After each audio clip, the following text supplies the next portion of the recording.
Perfect. Fantastic. Well, good morning, good afternoon, and good evening, wherever you are, all over the world, Shiatsu therapists, brothers and sisters, and lovers.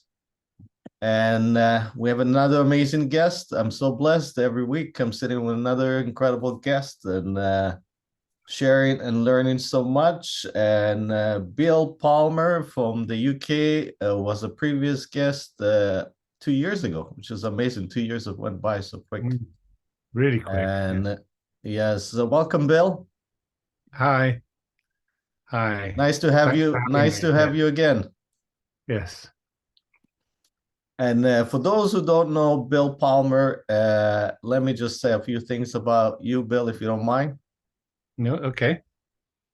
Well, Bill Palmer is a humble guy, but is one of the great pioneers of Shiatsu therapy in UK and all over Europe.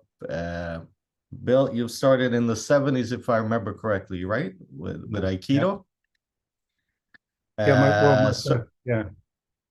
Carry on. started with Aikido, from what I remember, and helped create the UK Shiatsu Society, correct? Mm-hmm. Yeah. And just a pioneer of a handful of great therapists in the UK that have helped spread Shiatsu all over UK and Europe. You wrote also a journal. What was the name of the journal, Bill? It's the Journal of Shiatsu and Oriental Body Therapy. Which I used to read and I still have copies stored in different places. A great journal and a creator of movement Shiatsu. Mm-hmm. A unique amalgamation of all your experiences with research into Shiatsu, psychotherapy, Chinese medicine, Qigong, movement therapies like Feldenkrais and Well, Alexander the main, technique. yeah. Yeah. Yeah. It's interesting you mention all of those things because actually most of my main teachers were babies. And Amazing. in the 1980s and early 90s, I was working with a lot of babies.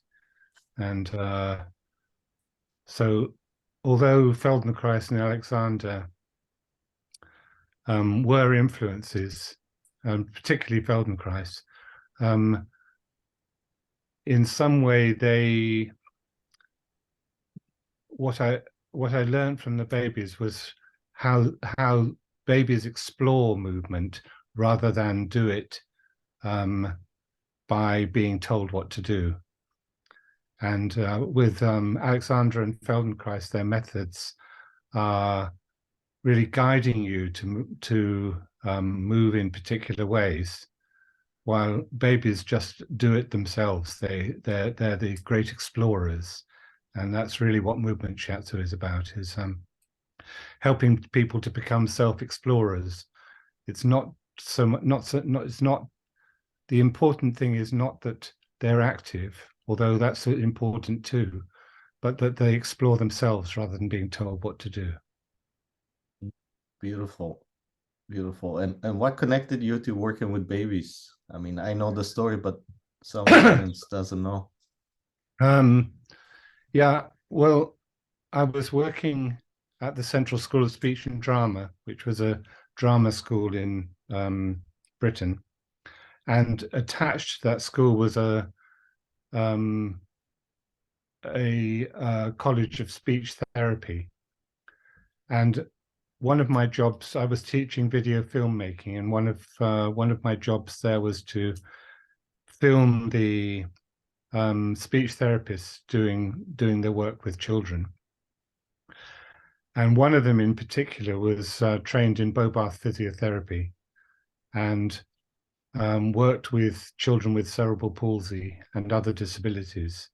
And then I started teaching shiatsu at that college. They asked me to, and she came along to the shiatsu classes, and because of that joint connection, we became collaborators rather than me just videoing. So I was making suggestions during her sessions, and it was really during one of her sessions that the first insight came that was the beginning of movement shiatsu. She was working with reflexes, trying to help reflexes around the mouth to wake up, because in cerebral palsy often some reflexes are not working. And I noticed that another reflex was being stimulated as well as the one that she was trying to do, and that's unheard of in normal things. It's like normally reflexes are simple circuits that you have a stimulus and a reaction from that stimulus. And the path along which the other reflex was developing was exactly along the stomach meridian. So that was my first clue that meridians were guides to infant movement development. And anyway, we did 10 years of research into that, and by the end of those 10 years, all of the organ meridians became clear to me, how they were pathways along which movement develops in infants. Incredible. But incredible. So that's the sort of theory behind movement shiatsu. But as I said, the main principle is helping people to become explorers. I like that. Hence the title of this episode. Let's start there. And I find it so interesting. Physical democracy. What does that mean? Yeah. Well, I suppose the first thing to do is to talk about, what does democracy mean? Because what we mean by democracy, or the countries that say they are democratic, I don't think they're democratic at all. I haven't seen a country that's properly democratic. Because what we do is we delegate we give away our leadership. We may vote for people, but the act of voting is a thing of saying, I give away my power and make someone else the leader, a representative. And so I've seen some communities that I've been very interested in, communes and communities throughout my life, and some of those have really explored what real democracy means. And it isn't. There's one in particular which I always bring out as an example, which is called Longomai in the south of France. And they're about 200 people. They've been going since 1972. And basically they have a system of making decisions where everyone has the power to veto. So their basic principle is, we want to live together. And so normally, if you work by consensus, it's very slow and tedious, trying to get everyone to agree. And they've worked out this beautiful system where they have very efficient, quick ways of making decisions. But if there's even one person in the community who feels, I can't live with this, I could not continue to live with you, then they have a veto. And so that basically that means that you can have the advantages of having people who have responsibility for things and lead in various ways, but that there's always the possibility of one person having the power to say, no, this is I can't live with this. And so anyway, that system's been working for, I can't work it out, but it's over 50 years. And the community has spawned new communities. I think there's 14 of them around the world now. But so that was an example of real good community and democracy. And then I thought about how we are as human beings. Basically, what the way in which our big brains have developed is our mind is and our brains are really focused on what other people want us to be, like our culture. There's a lot of sense of this is how I should be, this is how I this is how I ought to be, I must do something. We always use those sort of phrases. Yes. And so in some way the mind is telling the body what to do, saying and the body often doesn't have a veto. The only veto that the body has got is to get ill or to die, which isn't very useful. So yes. my That's when the body rebels, right? That's where that's there's right. anarchy between body and mind. Yeah. Exactly. So my interest has been to work out ways of really listening to or sensing the messages from the different parts of the body before they get ill, while they're still well, so that they can contribute their own intelligence to my decision making as an individual. And of course, they don't speak in words, so there's quite a lot of systems which listen to parts of you, but most of those systems come back into the mind, because it's like the mind then interprets. And I think that often when people come for therapy, it's like their mind is bringing their body along, like a parent bringing a child along to a doctor. And when the parent says, my child's got a cough and a fever, and the doctor talks to the parent, not to the child. And so in some way, I've been looking at the language that the different parts of the body, their native language, so in order to speak to it directly. And that's through movement and sound, but without words and without concepts and without images. So yeah, I mean, so that is yeah, go ahead. Yeah, so I mean, physical democracy is basically giving a voice to all the different parts of ourselves, so that when they feel I couldn't cope with this, you're not listening to me, that they have a voice, they have a way of communicating with you as an individual, so that you can, but they basically have a veto within the inner community.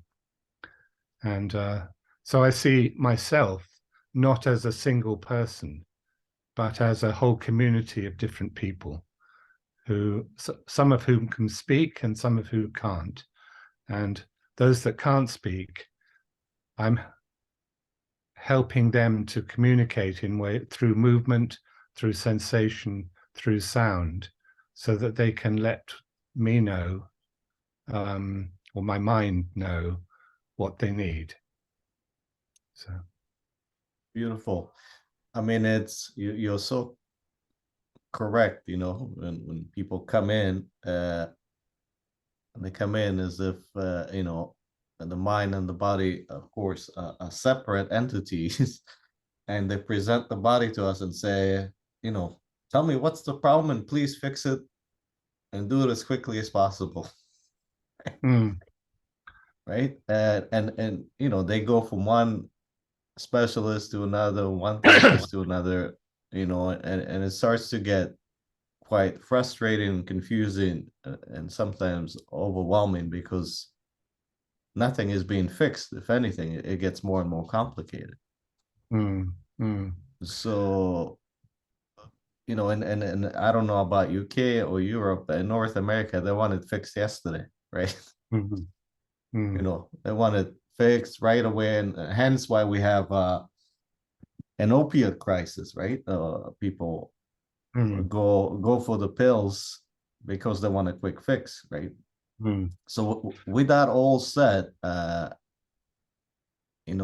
have a client be aware, that they're not separate, and start to give them maybe the tools to reconnect to those parts of the community that are speaking loudly to them.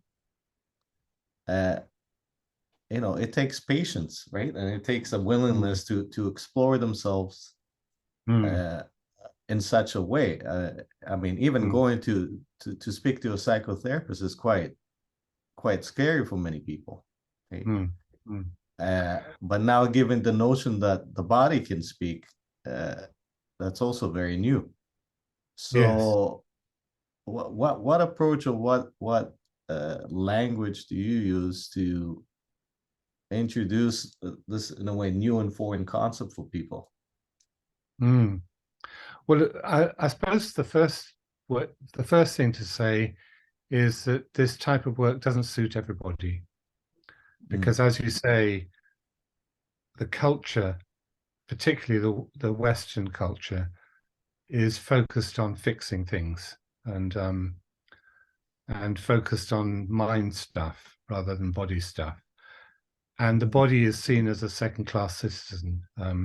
In fact, manual workers are seen as second-class citizens that's within our right. culture. So um, the mind has a higher status. So what I find is that a lot of people, when they first come to work with me, they're not interested in exploring themselves. They're interested in me doing something. That's Um, right. and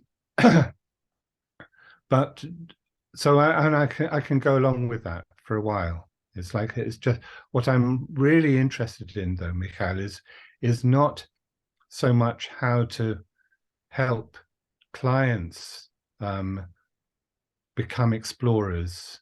Well, I am interested in that, but it's more important that the therapists don't keep them as passive patients when they're Mm, ready to go on and develop into explorers. mhm, What I find is that when I'm be working with somebody, and I first of all I'll take the lead, but um, during the session, if I notice something, I'll say, "What do you feel here? What's your sensation here?" And so I'm sort of teaching them to sense their body. Um, and so someone might say, "Okay, I feel a tense muscle, or I feel a little bit of pain there." So then I'd say, "Okay, well, see how that sensation, if you express that sensation as a posture, or as a sound, or as a movement." I give various options. Um, how would that how would you move if you moved with the feeling of that sensation? And that starts to get them into the idea that a sensation can turn into an action. And maybe someone says, "Oh, I don't know, just carry on." And I've had people say, "Stop, stop suggesting things, just get on with the treatment," and that's yes. fine. I mean, I'll stick with that. But some people are really ready to. They haven't, they haven't been given the opportunity to really explore themselves.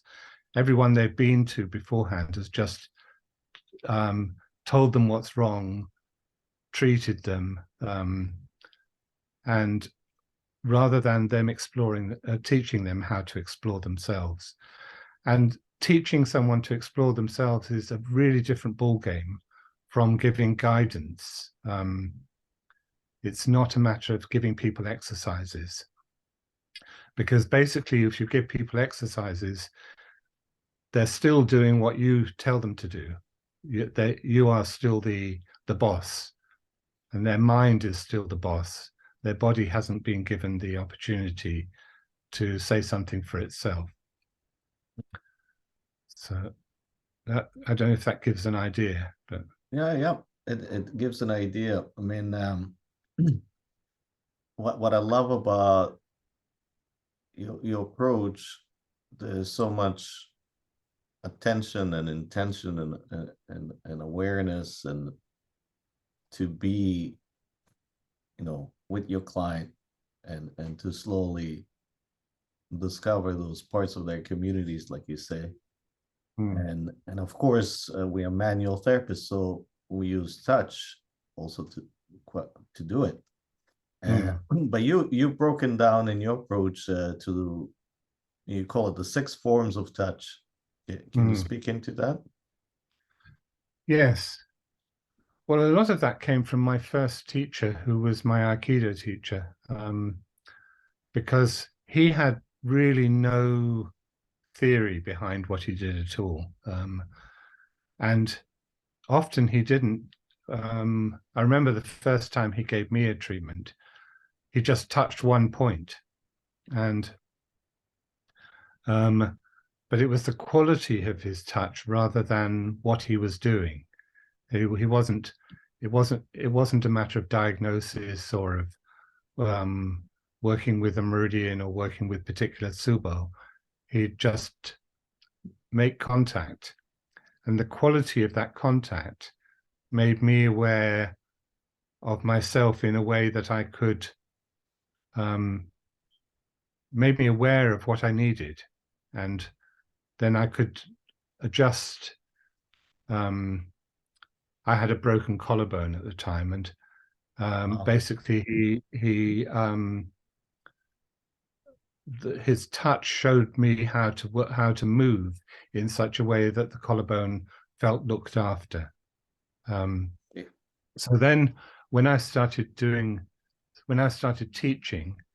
I thought, actually what I want to teach is primarily the quality of touch rather than what to do, the techniques, and then as that teaching developed, I realized that different aspects of touch stimulate the chi in just as strong a way, or even stronger, I think, than working with particular meridians. I'll give you an example. So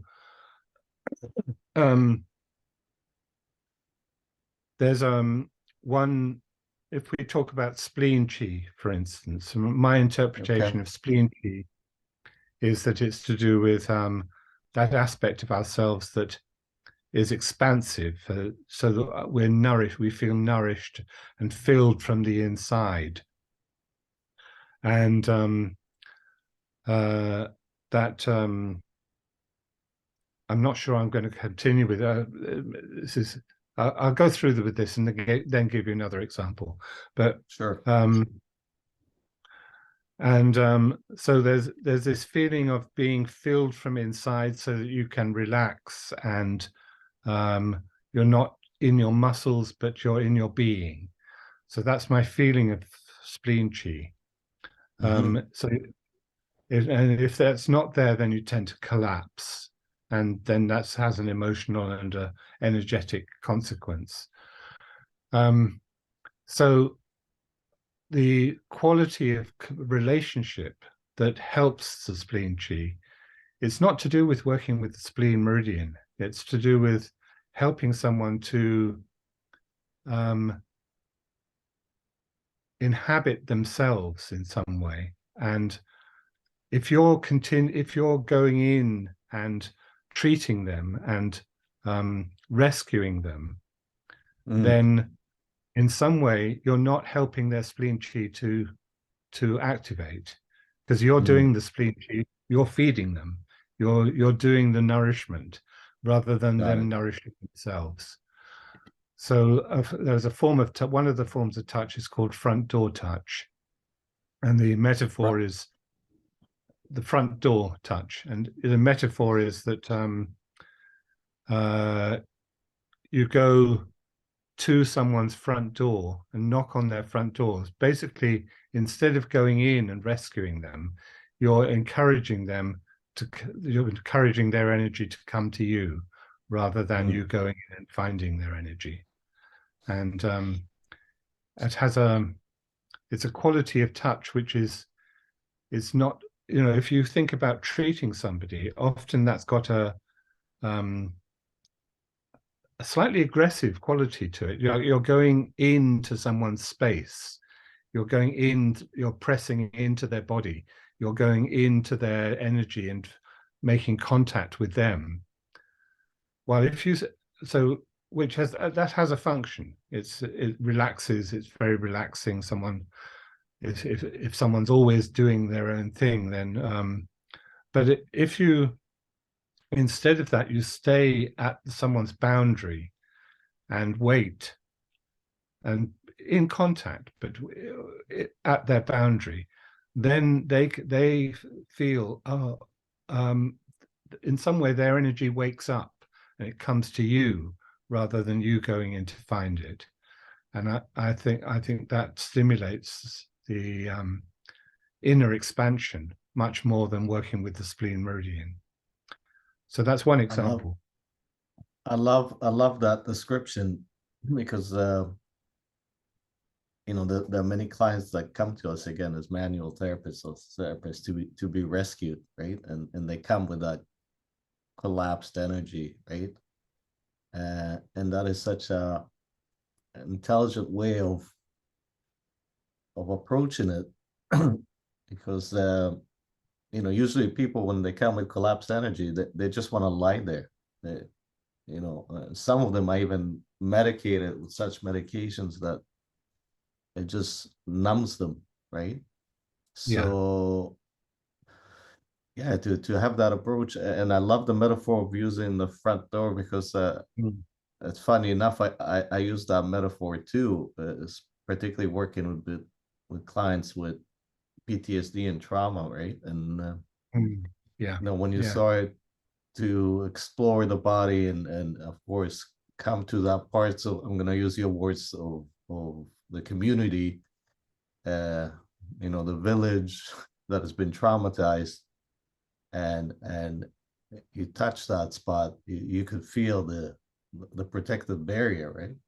So that's when I use your metaphor, which is funny enough, I didn't know that you used that metaphor of the front door. I said, well, this is Mikhail knocking on your door, and you're looking through the peephole in the door, and you see that it's Mikhail. He's nice, you know, he's a nice guy, and all I need you to do is to choose if you want to open the door or not, you know. And usually by this time they smile, and as soon as they smile, you can feel the energy just start to open up, right? And allow themselves to go in there, right? Yeah. So I love that metaphor. So describe some other forms out of the 6, if you can go Okay. into it. Well, each of the 6 forms of touch is really related to the energy of not just one organ meridian, but a combined leg and arm meridian. So that front door touch, I think, is related, but mainly to the Tai Yin, which is spleen and lung together. Yeah. And just before I move on to another one, I want to say that it's not just, when I say it's a touch, I mean it's a way of contacting somebody. So it's also in the type of questions you ask, the way in which you are in yourself. And if you're asking questions to try and make a diagnosis or to try and get information for yourself, basically you've gone through their front door straight away, because you're going into their house and trying to understand them.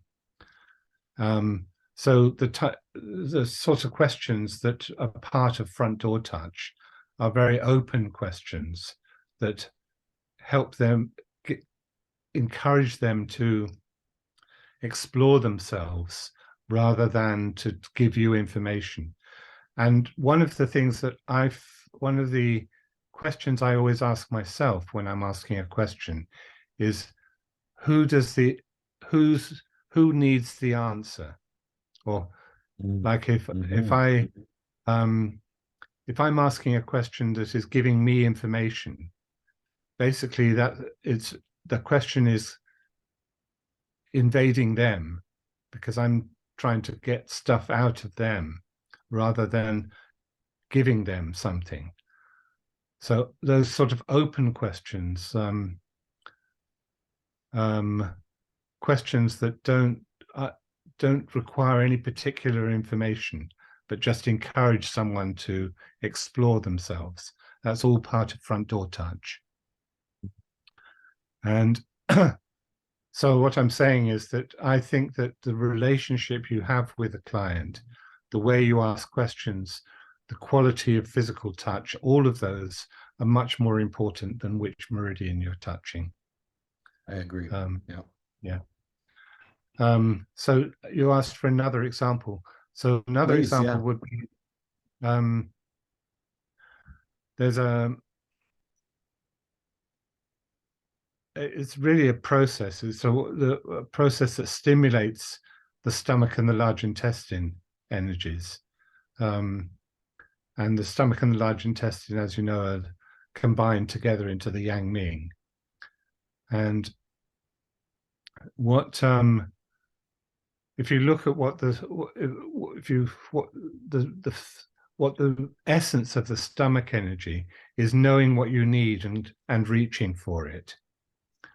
And the essence of the large intestine energy is getting rid of, letting go of what you don't need.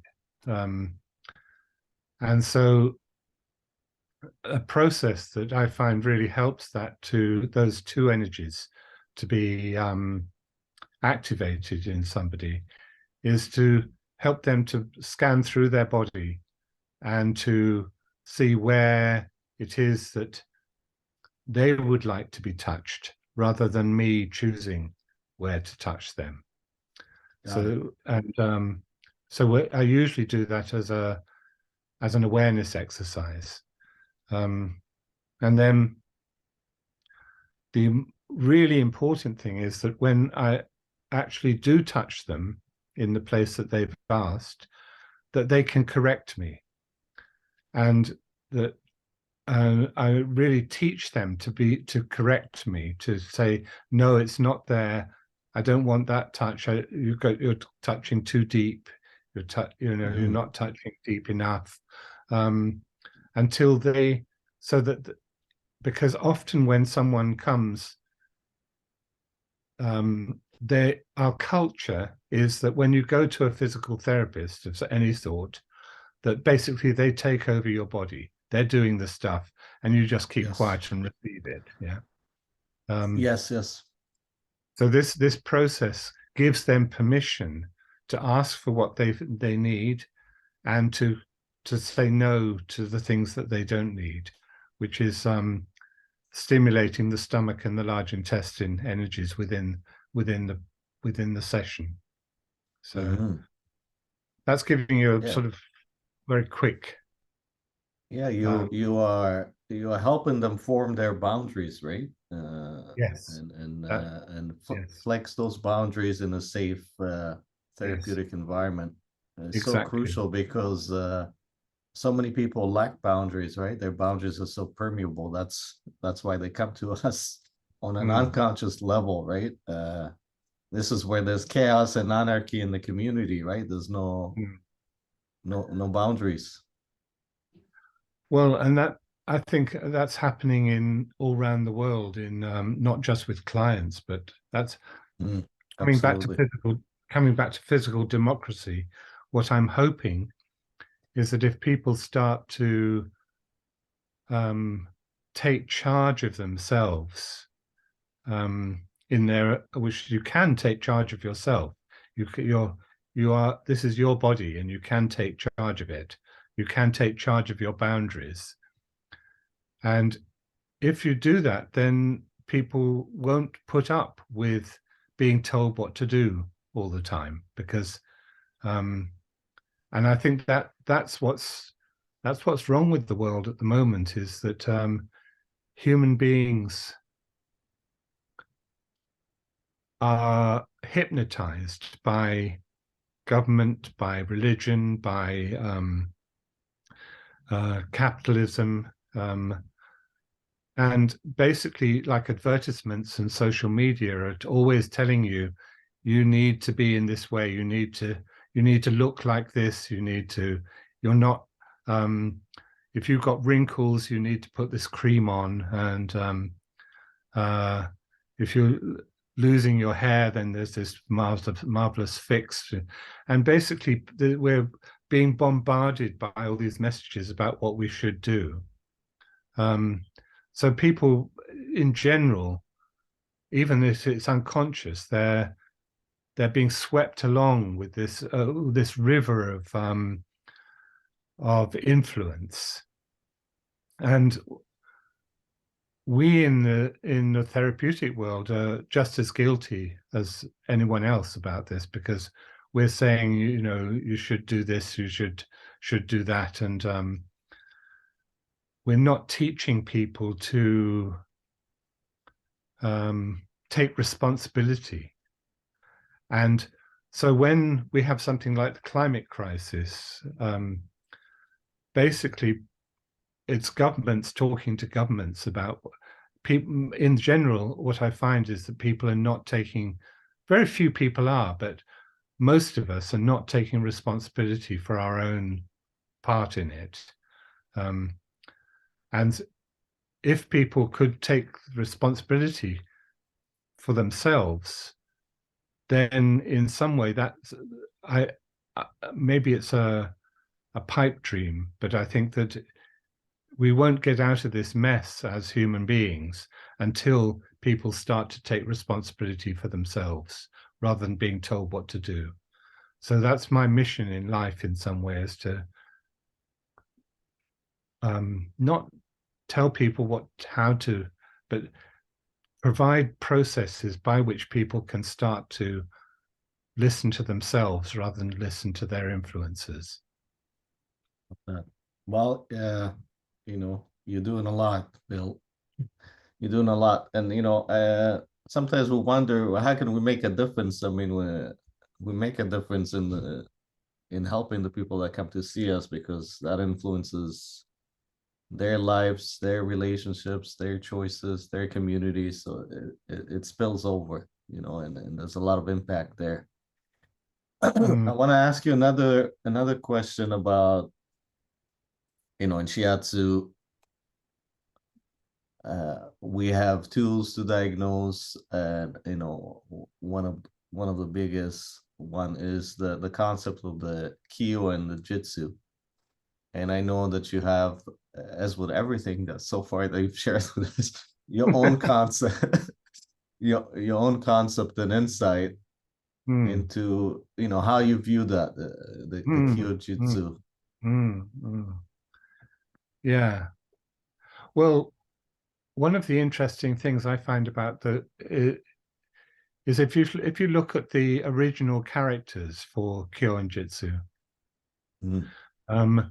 Kyo is the radical of that character is a tiger, and then inside the tiger is a burial mound, and in the modern version of you can't see it in the modern version, but if you look at the old Chinese, that's what. And if you ask an academic about why it's got a tiger there, they'll say that's because that's in Chinese, Kyo is Shu, and the tiger is Hu, and so it gives a sense of pronunciation. But those ancient Chinese, they had lots of different characters that sound like Shu. They could have used any of them, and they used a tiger. And so we often think of Kyo as being like emptiness, and something that needs filling. But if you look at the character, it's got a feeling of being empty on the surface, but actually there's a tiger underneath. So I think of Kyo as a buried tiger rather than as an emptiness. I got it. And so the meridian, the meridian, of course, is on the surface. So the meridian is empty, but it doesn't mean that you have to get energy from elsewhere. In some way, if you can help that area where the Kyo is to wake up and to start to explore itself, then then the tiger can start to come to the surface.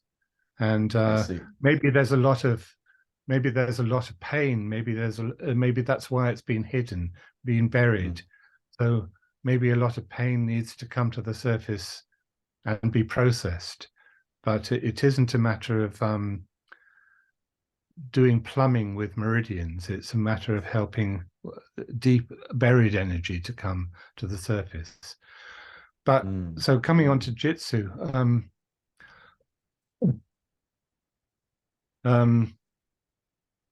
where to start? Well, I think if you think about something that's a real trauma, that some part of ourselves has been buried, and so that's Kyo. And within the Shiatsu community, often we learn to try and find the Kyo first, and to support the Kyo, and then the Jitsu will let go.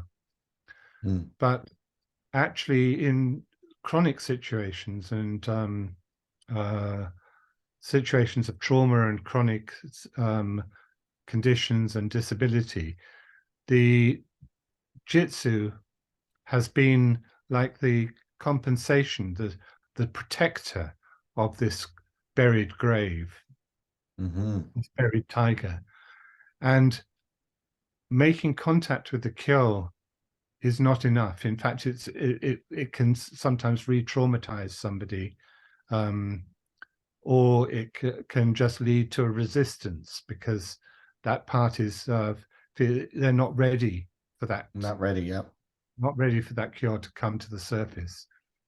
So I often find that I start working with the Jitsu to begin with, and the way I work with Jitsu is to say well done to it, because it's been doing a fantastic job for I like that. a whole, and to touch in a way that is not saying how can you let go, how can you release, but to say well done, you've been doing a good job, let me take some of the load. And then it may not let go, it may not be ready to let go, but basically it starts a process where it's feeling, oh, I've got some help. I don't need to be on my own dealing with this trauma anymore. And a journey starts to take place from the Jitsu. The person can start to journey through themselves from the Jitsu area. And at a certain point, they come into contact with the Kyo. And at first they feel, here's an area, I don't know how to go into that area. I don't know how to contact it. And then, but basically by just being in that awareness and helping someone to stay in that place of unknowing, then the Kyo starts to open up. And so this type of working with the Jitsu first and then traveling to the Kyo is, I think, very relevant for working with trauma, working with chronic conditions, and working with disability. So I agree, because from my work, working with trauma a lot, you know, what I observe, and I'm so happy that you speak to that, because you know, working with the jitsu in a way that, okay, now you can relax jitsu. I got you here. You got some help. I find through the shoulders, of course, right? Uh, the shoulders with people that are extremely protective. You know, for my experience, especially the left shoulder, you know, most frozen shoulders happen on the left side. You know, and obviously there's a Is reason that true? because I didn't know that. Yeah. yeah, yeah, I've worked on so many frozen shoulders. It's Mm, like, for me, it's a fact now. You know, mm, so if mm, 10 people come to me with frozen shoulders, it's always on the left side. You know, that's not interesting. 9 out of 10, there's a personality type that will have it on the right side. And it's just based on their personality, and that's the high achiever. Right? Mm, And they tend to have it on the right side. And to me, the left is the shield and the right is the sword. oh And yeah, yeah, yeah. I can see and that that. plays into the fight and the flight mode, right? Mm, mm, So I find for my work, working on the shoulders in a side position, I spend so much time just bringing that intention mm, of what you described, of yeah. And I mean, really what have you're them saying, that, feel into their shoulders, right? And yeah. feeling how restrictive and protective they are around their Mm, shoulders, right? mm, mm. Well, And they one themselves thing, often comment that they can't relax for whatever reason. They just can't relax. yeah. Well, one thing that I like trying in that sort of situation is not to Mm, try and get them to relax, but to actually help them to become more tense. mm, Because, and it doesn't mean that does not extreme, but what I ask them is, I say, can you feel your tension there? Like, mm. and we're touching a muscle. Can you feel this muscle is tense? And then I say, can you do more? Can you make it more? And so, can you find a movement that tension would do? So what that's doing is that it's not trying to fight the jitsu, not trying to get it to let go, but you're saying, how can you make it conscious rather than being unconscious? Got it.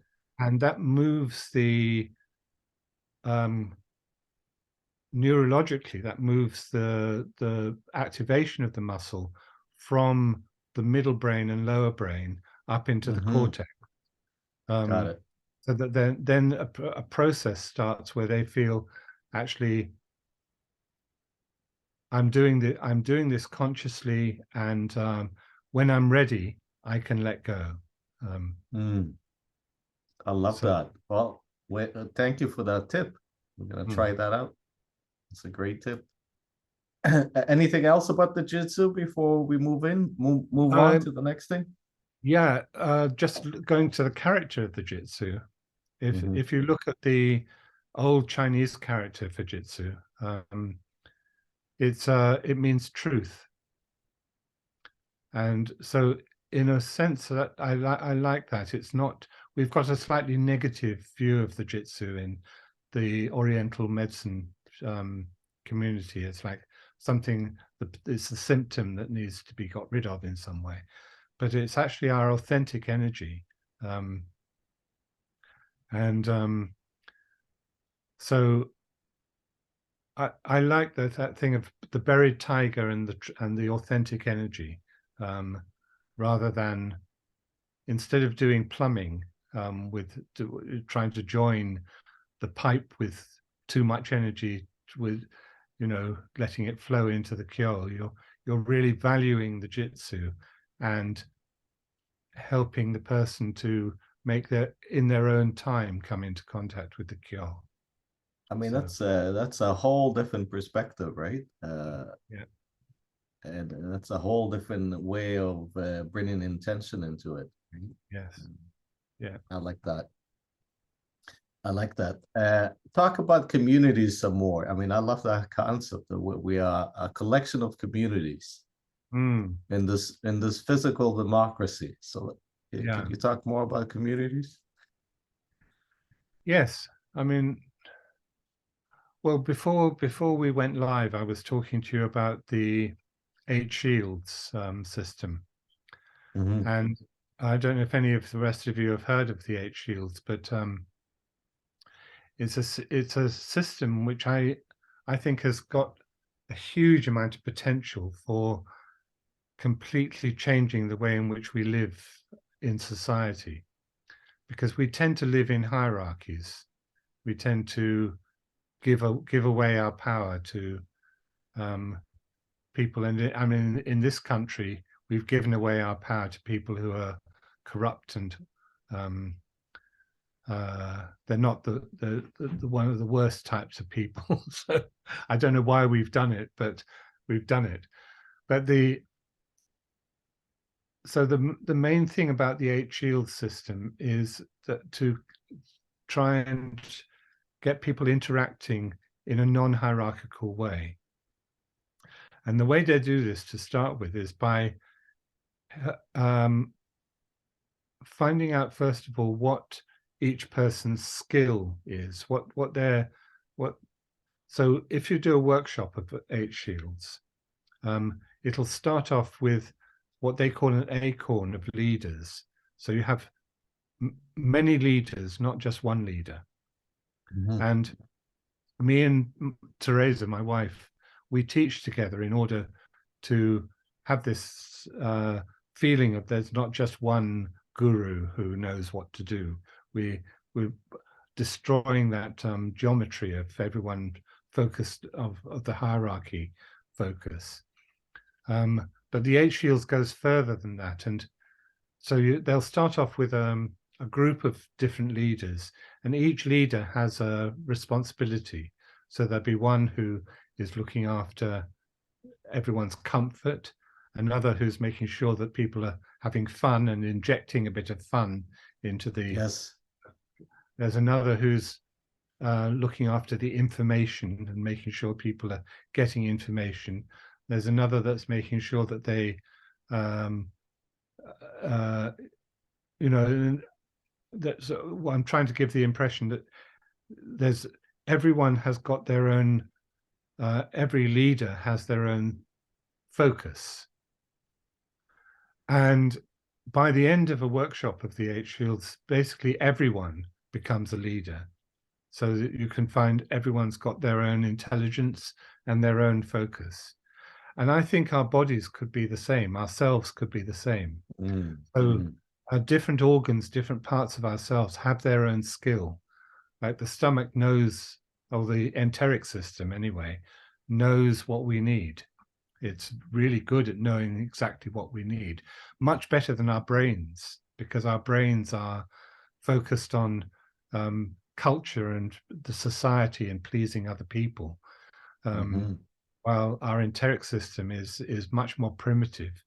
But primitive doesn't mean Not lesser. sophisticated.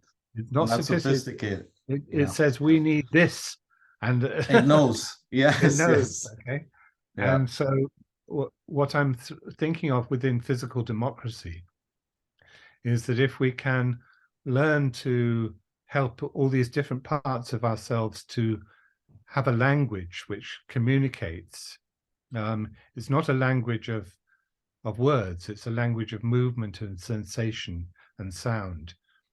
And but then they can, each one of those parts can take responsibility for a certain aspect of our lives. And that if we could then get used to a sort of communal way of having intelligence, then I think that could spread into the wider society. That Mhm. if we, well, on the other hand, how we normally are is that our mind is like the boss, and the rest of the parts of us are subservient to the mind. So our whole being in ourselves is a hierarchy. And so then we Mhm. project that being out into the society that we live in, so that we project our own hierarchy out into society. Yes, And I don't yes. think we can, I don't think we could change society until we change ourselves. So by becoming a communal intelligence in ourselves, then we'd start projecting that out into society. I love that. The micro affects the macro, right? But me and you know, and a lot of Shiatsu therapists know how intelligent, not primitive, but I call it intelligent. Not intellectual, but intelligent. That the heart is, but as we talked about, so many people are disconnected from the intelligence that is there, the knowing, right? This area always knows what's good for us and what's not good for us, and hence so many problems in the area, right? Yeah. With many of the organs, or just an overall inflammatory condition there, and that's the struggle that many people have. How do I connect to this intelligence? How do I connect to my knowing? Yeah, the word intelligence is interesting, isn't it? Because I think even a single cell is intelligent, because it's solving problems. I mean, this isn't a mystical view. Intelligence is the ability to solve problems, so be aware of your environment and to solve the conflicts and the problems that you find yourself in. And cells find themselves in, they adapt. So we have many billions of cells, trillions even of cells, and all of them are intelligent. So getting in touch with particular areas like the hara is just the first step. It's like we can go to different tissues, and different tissues have their own particular intelligence. Like the fascia has intelligence, the intelligence of connecting and communicating. That's what it's good at. And so if we can really get in touch with the fascia, we can learn how to connect our body together, because it's doing that rather than our mind doing it. And so I think that's my main passion, really, is how do we learn to be a community rather than be a hierarchy. I love it. Good. This is a good time to open the forum here and have our participants add to the conversation or share any feedback, any questions for Bill, or anything that you just want to share. If you can raise your hand, that'll be great. Go ahead, Pierre. I wonder, could you describe the type of touch you mainly have with the clients? I guess it is mostly light and very empathetic and touch, but do you already use deep or strength pressure with, in some case, in a single treatment? Also, do you vary the type of pressure? I wonder, when you explain exploring Jitsu areas, do you use in this case deep pressure or not? It's a good question, Pierre. Yeah. Okay. That's a big question. I personally, my touch is quite firm usually, and quite and it's solid, and not sometimes it's light, but mainly it's because that's my personality. I'm just solidly with somebody. Working with Jitsu, I'm not particularly focused on going deep, because it tends to be tends to be expressed in the muscles. But I'm making contact with the muscles, and I'm helping them to feel like I'm walking beside them, so that I'm not trying to do something to them. But so, for instance, if there's a tense muscle, I might help it. My pressure might stop being vertical and start being, I don't know if you can see, but it was like going along the lines of the fibers of the muscle to help, so that the muscle can feel, oh, well, this person is not trying to get me to let go. It's actually helping me to contract as I am, to be as I am. And that type of touch is quite firm. You have to work in quite a firm way so that the muscle can feel, but it isn't trying to have any effect. It's just transmitting through the touch that sense of, well done, you've been doing a good job, and I'm here to help you. So, Great. Nini, you had your hand up. First, I just want to say thank you so much. I feel so hopeful that this way of listening, this way of being present with others and not having an agenda to fix something or balance something or make the Kyo and Jitsu get evened out, or this, it feels to me like you're talking about listening to a primordial intelligence and witnessing that in every person. And I want to say thank you so much. I'm really moved by your way of being with others. Thank you. That expresses it very well, that thing of listening to a primordial intelligence. And basically, I'm just facilitating it rather than doing something to somebody. Yeah. Thank you. Thank you, Nini. Anybody else would like to add? I'll ask a question. Karen? Was that you? No. Well, are you on the spot then? There you go. I left a comment in the chat.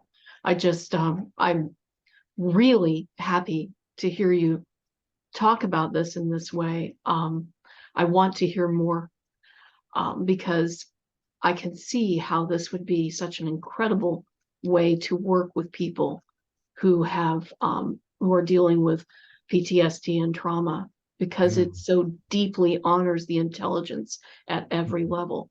Yeah. I can't say how thrilled I am to hear you. So have you written a book? Because I have been writing a book for 23 years now, and it's been in lots of Look at Nini. Nini is shaking her head. She just she understands. Okay. I've written a lot of articles, Karen, which you can find on my website, which is seed.org. And this year, I've actually managed to get much further than ever before with the book. And I realized what my problem with writing the book was, that I didn't want to write another self-help book. I didn't want to write another book which is telling people what to do, because that's just playing the game that I'm trying to fight against. And so in the end, it's turned out to be something much more for the general public rather than for therapists. But one thing that's happened because of the COVID time is that most of our workshops we now do online as well as face-to-face. And people have been attending both Qigong and Shiatsu online, and they've been recorded.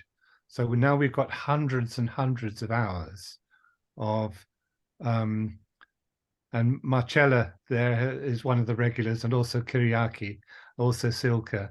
So we have hundreds of hours of those things which are now recorded. And it's freed me up. Instead of writing about technique and writing about theory and stuff like that, I'm telling stories, writing about philosophy, and giving people experiments in the book. And then when it's finished, I'm just going to be able to reference people to go to particular videos for seeing how you could do this with clients. So Thank you. Beautiful. And maybe Marcella and Kyriaki, if you can share, some of your experiences with Bill's classes and tutorials. And what are you getting from the work? And Silke in particular has been to a lot of the online workshops as well as just the Qigong. Yeah. Yes, Fantastic. I can talk about it. I'm learning from Bill now for 4 years, in person and mostly online because of the pandemic. And it changed my way of working with clients completely. And also it helped me to understand after long years with Shiatsu how meridians are really function.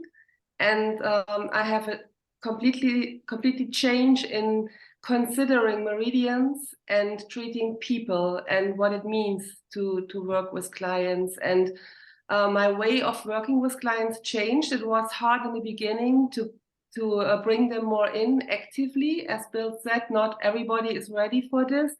But the more I work with this, I can say even people I would not have thought that they are good with opening themselves and explore themselves, they are ready for it. And this is so interesting. And also I can say that working in Bill's inner Qigong classes, it helped me personally a lot to develop more and more my own way of how I treat myself. I mean, I did a lot for so many years in every kind of therapy fields and self-analysis and everything. But this is really a good way to work really good with myself. And it helped me a lot with myself and with my clients. And I'm more than grateful that Bill is, now I can say it's my main teacher in Shiatsu and in my own personal process. So thank you. Thank you, Beautiful. Silke. That's very nice. Marcella, maybe Marcella Kriaki. Well, Go ahead, just Marcella. for me, it's for myself. What Silke was saying, I mean, I do not, I do not treat a lot of people, but to me, it's more for myself that I do these whole things, and it really helped me also, as she was saying. Yeah, it helped me. I'd like to say something everything. about that. So thank you. Thank you, Marcella. I'd like to say something about that too, because I think, there's lots of workshops now about trauma. It's a very sexy subject. And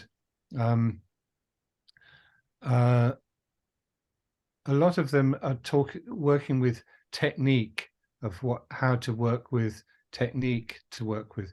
But I think the main thing in working with trauma is work on yourself. Because what happens when the tiger starts to come to the surface is that sometimes it's a very violent, strong energy that comes to the surface because it's been hidden for so long. It's like a pressure cooker that is opening up. And I find that a lot of therapists who, like if I've been in therapy and something strong starts to come to the surface, I find some therapists are frightened by it. And they very subtly, they contract away from me. And then I don't feel safe. I feel that they're not able to hold the space. And I can tell that immediately. And I think anyone can. But if you work on yourself and really get in touch with your own hidden parts, then you're not frightened when someone else's hidden parts come to the surface. Absolutely. Then they feel, I'm in a safe space. I can really let this come to the surface and really allow it to process. So I think the main healing really comes from the depth of exploration that the therapist has done for themselves, not the techniques that they use. 100%. Like you said, that primitive energy feels that on a level, and clients feel that for sure. You know, if you are doing the work or not by the way that they reveal themselves to you, right?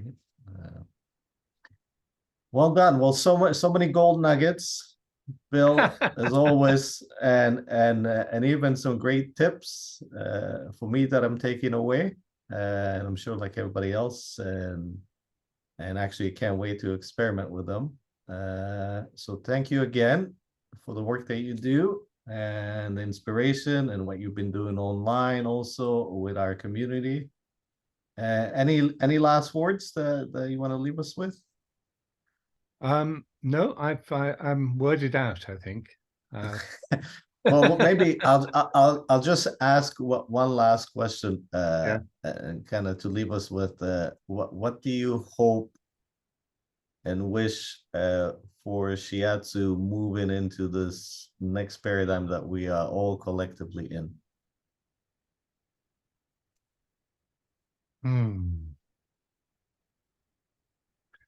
Well, I think that we learn to communicate with people in a way that doesn't use our language, but uses their language. Because a lot of us talk about energy moving through meridians, and these are mysterious things to people. It's not their language. It's not the language that they experience themselves in. And by speaking in that language, either people reject us, like a lot of health professionals reject us, or scientists, scientific-minded people reject us because they think this is implausible, or people accept it but without any understanding, and that means that they have lost their own autonomy. They become passive. If you're the magician that can get in contact with their energy and manipulate their energy, then they've lost they're a passive in they're a sheep following you rather than a goat doing their own thing. So that's what I think we should focus on in the Shiatsu community, is learning to express what we do in Shiatsu in a language that doesn't involve any concepts that other people don't understand. Thank you. Well, and thank you everyone here. It was great to have you. And have a great evening wherever you are, all over the world. Thank you, Bill, again. Bye-bye, everyone. Bye, and thanks, Michael, for inviting me. So, my pleasure, as always. Michael. Thank you. Great. Bye, everyone. Okay, bye-bye.